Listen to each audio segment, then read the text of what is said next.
Pretty interesting and thought-provoking article here, at least from my perspective. The title: "We don't need cops to become social workers. We need peer support plus community response networks." June of last year, written by Stephanie Lynn Kaufman Thimkulu. Probably butchering their last name. Apologize. That's the case. Replace the cops with mental health workers is a really well-intentioned statement, but the current mental health system is also a white-dominated, violent, coercive, and unaccountable structure that disproportionately harms people of color. Morgan M. Page. Hard to argue with that. I mean, it's just a fact, unfortunately. As a disability justice organizer, a person with lived experience of madness, disability, and neurodivergence, and someone who has been incarcerated in psychiatric institutions, I wrote this piece to shed light on why we can't reform cops into social workers, why we shouldn't replace cops with mental health professionals, and why abolition plus peer support is the only way forward. I mean, and again, the social work, field of social services, frankly, only exist due to the structural inequalities that are inherent in a white supremacist capitalist society such as the United States, and all of the inequities and for different forms of oppression that come as a result of this, completely inhumane, disgusting system.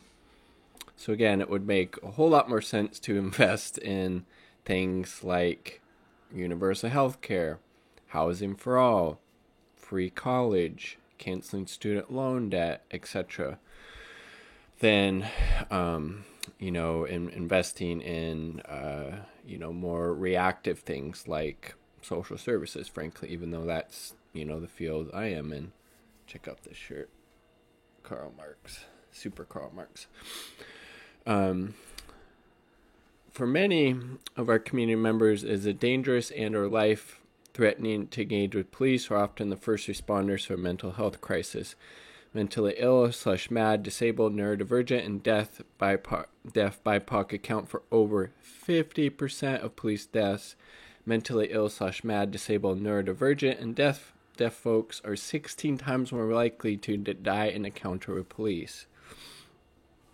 I mean, perhaps there could be, a harm reduction argument for at least in the interim while we build up these, peer support networks and different forms of community support that would take the place of this to, make sure cops aren't responding to mental health crisis and emergencies, and that, some type of mental health professional would respond to that in the interim, because, they're probably, I would hope, not carrying guns, not carrying tasers, not carrying pepper spray, handcuffs, etc.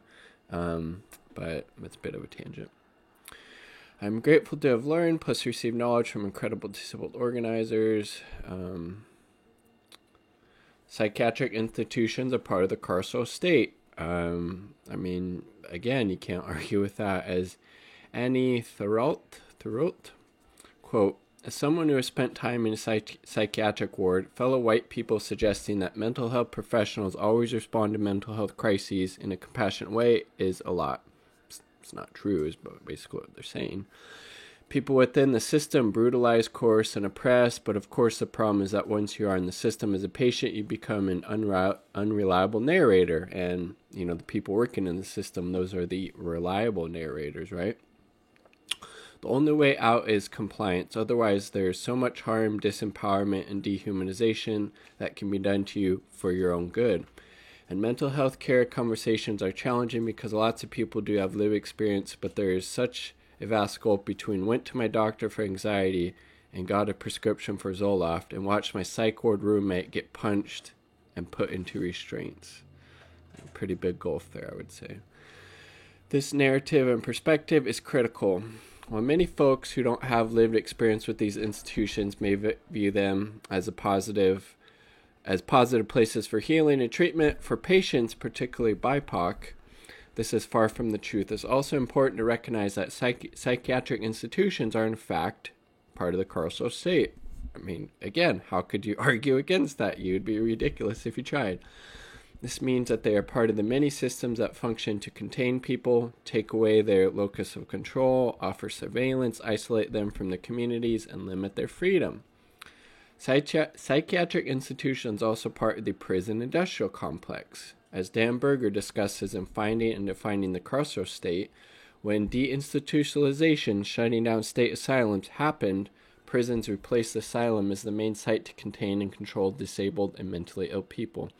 As asylums closed, the jail system increasingly absorbed people from the former mental health system.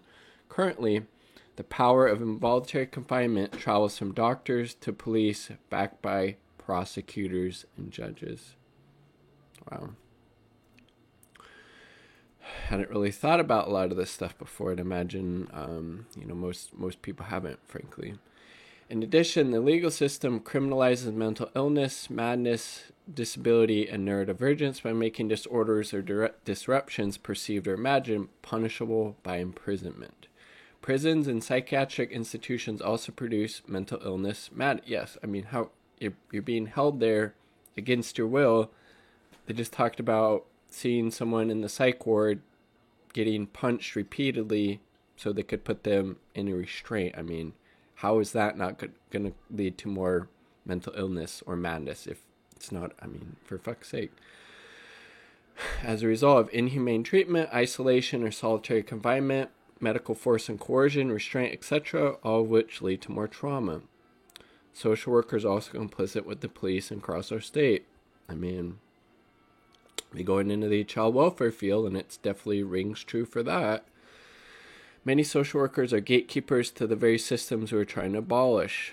As Hina Sharma said on Twitter, seeing a lot of tweets about how cops should be replaced by social workers, but social workers are already part of policing, whether it's in foster care, public schools, mental health institutions, or prisons. To abolish policing means to abolish the medical industrial complex.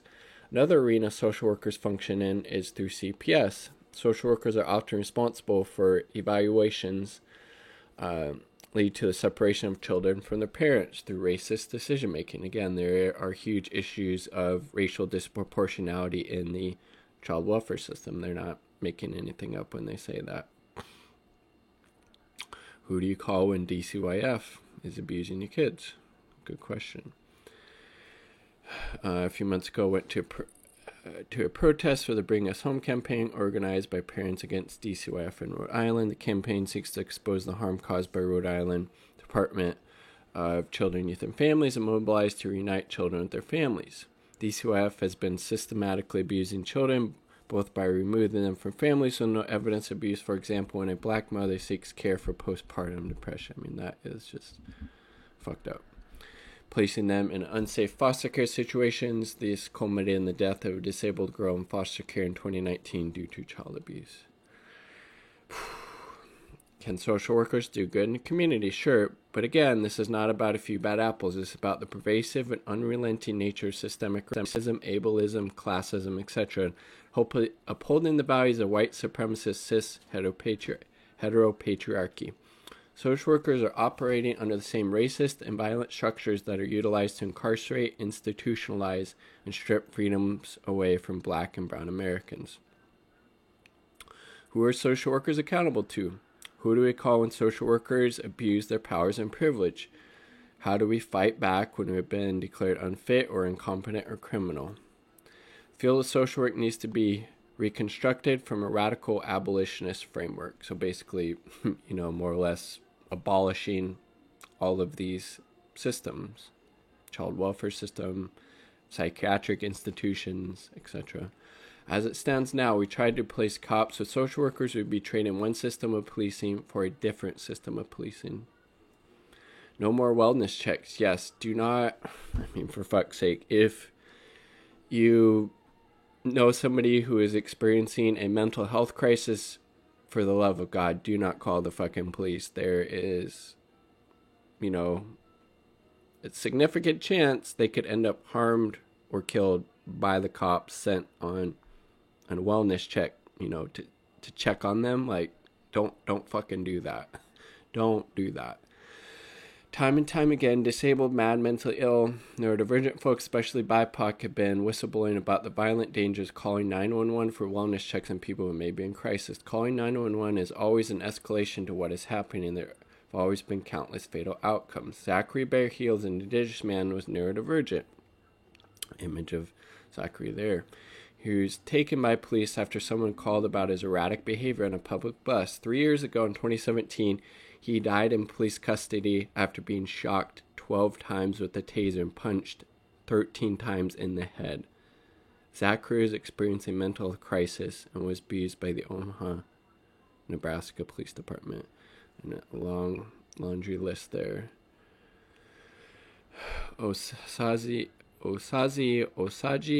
neurodivergent man, was shot and killed in his own home in 2019 by police in State College, Pennsylvania, after his father called for police to perform a wellness check. I mean, the list is long.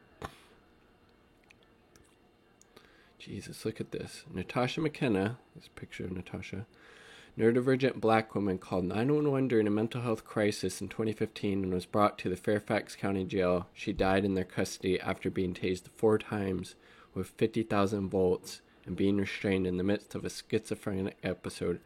She was naked in her cell. Her last words, "You promised you wouldn't kill me."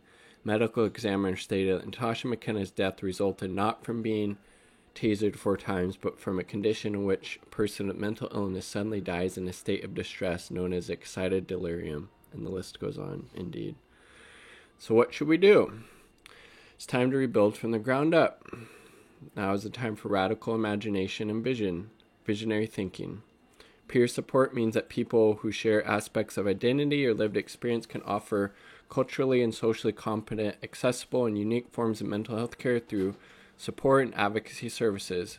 As S.E. Smith stated on Twitter, people in crisis should receive compassionate care from people who know what they are doing, and peer supporters tend to be the most equipped of that. Can't argue with that. And this is important. Project Let's facilitates peer support programs that operate outside of the purview and supervision of current oppressive systems. That's awesome. The Community Peer Mental Health Advocate CPMHA model to address issues, access to care, carceral military's responses to crisis, and ableism. Our community members with lived experience of mental illness, madness, disability, neurodivergence, and or trauma operating in a just, responsive, collaborative, and mobile response team to support the needs of the community without involvement from medical/prison industrial complex. That's fucking amazing.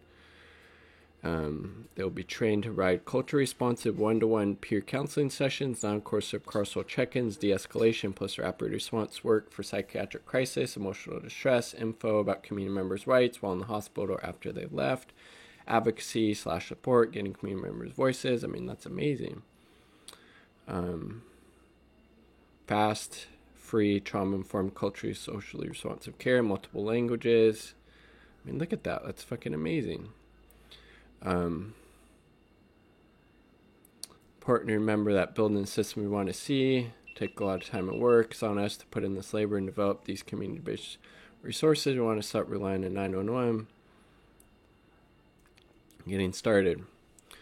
Find out if your community has a crisis team and how it's structured. Find out if it works with peer supporters. Ask what happens when someone calls 911 for a mental health crisis. Who responds? What training do they have? What outcomes are they trying to achieve? Police are involved in mental health response. Work with organizers and advocates in the community. Get that to stop. Yes, that's super important. And if you're not centering Black, Brown, and Indigenous people in this work, you're absolutely doing it wrong because they're most at risk. You cannot combat Satanism and policing without directly connecting it to racism. Whew. I don't know. I got quite a bit out of this, article and what it discussed and what it brought up. I'll link it down below for future reference. Like the video if you like the damn video. Peace, love, all power to the people.